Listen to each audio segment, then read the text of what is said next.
کیسے پہچانا جائے کہ منہج اہل حدیث پہ کون ہے کون نہیں ہے؟ تو بہت ساری باتیں ہیں، بہت سارے رولز ہیں، بعض میں ذکر کرتا ہوں، صرف بعض۔ پہلی چیز یہ ہے کہ منہج اہل حدیث میں جو اصل حیثیت ہے اتباع کی، وہ کتاب و سنت کی اتباع ہے۔ کتاب و سنت کی اتباع کرنا اور بدعات سے اجتناب کرنا، یہ فرق کرتی ہے یہ چیز اہل حدیث کو غیر اہل حدیث سے۔ عقیدہ بطور خاص عقیدہ توحید کو اہمیت دینا پہچان ہے، یہ چیز فرق کرتی ہے اہل حدیث کو غیر اہل حدیث سے۔ عقل اور نقل کے درمیان، نقل یعنی قرآن، نقل یعنی حدیث، نقل صحابہ کے آثار تشریحاً، عقل اور نقل کے درمیان یعنی ٹکراؤ نہیں ہے، یہ مانتے ہوئے نقل کو عقل پر مقدم رکھے، یعنی کوئی بات عقل سے سمجھ میں آ رہی ہے لیکن اس کے خلاف میں صریح طور پہ قرآن کی آیت ہے اور صحیح اور صریح رسول اللہ کی حدیث ہے، اس پر صحابہ کا فہم بھی موجود ہے، مگر عقل سے کوئی بات ثابت ہوتی ہے اس کے خلاف ہے، تو اہل حدیث کیا کرے گا؟ یہاں پر عقل پر نقل کو مقدم رکھے گا اور یہ تسلیم کرے گا کہ ہمارے فہم میں کوئی کمی ہے، ہماری عقل میں کوئی کمی، ہماری تشریح میں کوئی کمی ہے جو ہم فٹ نہیں کر پا رہے ہیں، ورنہ حقیقت میں نقل صحیح عقل صحیح سے ٹکرا نہیں سکتا۔ یہ اہل حدیث کا منہج ہے۔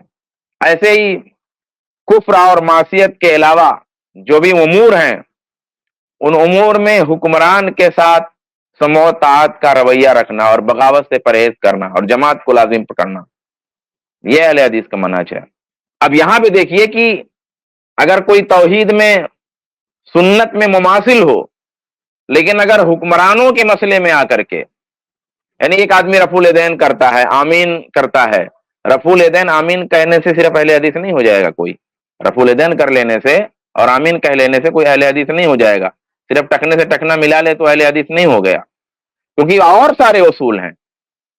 تو مان لیجئے یہ تمام چیزوں میں وہ یکساں ہے، لیکن حکمرانوں کے مسئلے میں جو منہج اہل الحدیث ہے، اس منہج سے وہ مخالف ہے، وہ ثورہ پسند ہے، وہ بغاوت پسند ہے، وہ فتنہ پھیلاتا، جیسا کہ جو ہے آج بہت سارے لوگ آپ کو مل جائیں گے، وہ کہیں گے خاندانی اہل حدیث ہیں، بابا اہل حدیث ہے، دادا اہل حدیث ہے، اس لیے ہم اہل حدیث ہیں۔ رفع الیدینی اہل حدیث کچھ ہوتے ہیں، آمین والے اہل حدیث کچھ ہوتے ہیں، تو وہ اہل حدیث نہیں ہیں۔ ہم وہ نہیں کہتے وہ آدھا اور ادھورا، وہ اہل حدیث ہیں ہی نہیں، کیونکہ اہل حدیث کے مکمل منہج کو فالو نہیں کر رہے ہیں، تو اس لیے وہ اہل حدیث نہیں ہے۔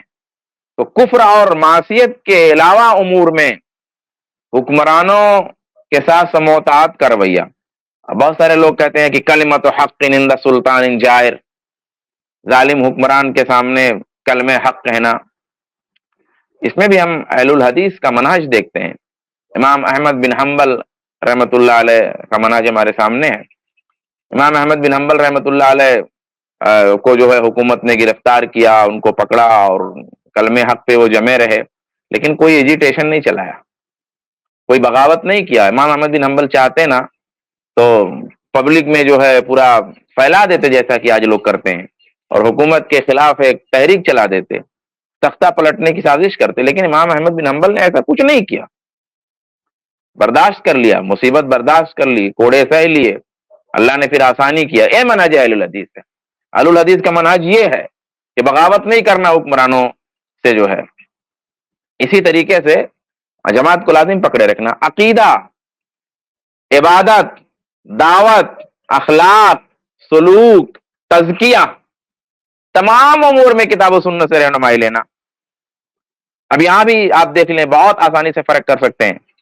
بہت سارے لوگ آپ کو مل جائیں گے عقیدے میں امام اشعری کے پیروکار، اور حقیقت میں ان کے بھی پیروکار نہیں ہیں، کیونکہ بعد میں تو وہ تبدیل ہو گئے تھے، لیکن بہرحال جو ان کی پرانی کتابیں ہیں۔